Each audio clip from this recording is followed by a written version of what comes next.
જય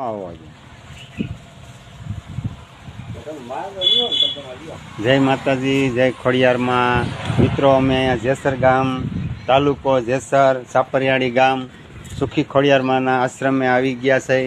અહીંયા બહુ આનંદ આવે છે અને અહીંયા રાત્રિ પણ રોકાય છે. અને અહીંયા સતત શ્રદ્ધાળુઓ આવે છે બગદાણા જવા માટે.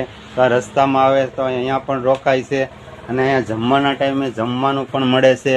તો મિત્રો તમે જોઈ શકો છો, ચા પાણી સતત ચાલુ હોય. અહીંયા બહુ આનંદ આવે છે. અહીંયા તહેવાર ઉપર, દિવાળી અથવા જન્માષ્ટમી ઉપર માણસો અવારનવાર આવે છે અહીંયા અને રાત્રિ રોકાણ પણ કરે છે. અને અહીંયા સેવક અમારે ભાઈ એક છે, એ સતત અહીંયા સેવા કરી રહ્યા છે. તો આપણે તેને પૂછશું કે તમને કેવો આનંદ આવે.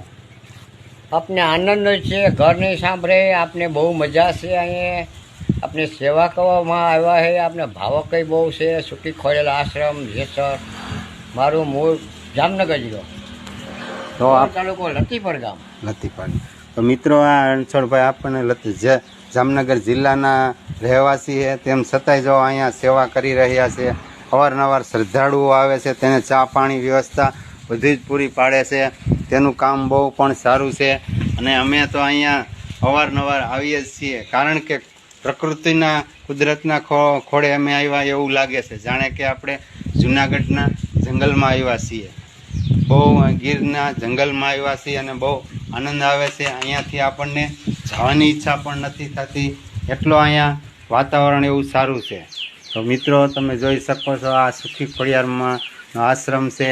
અહીંયા બહુ આનંદ આવે છે. તો બગદાણા જતા હોય તો અહીંયા ખોડિયારમાં દર્શન કરવા અવશ્ય પધારજો. ચા પાણી પીવા સતત ચાલુ જ હોય. જય માતાજી, જય સુખી ખોડિયારમાં.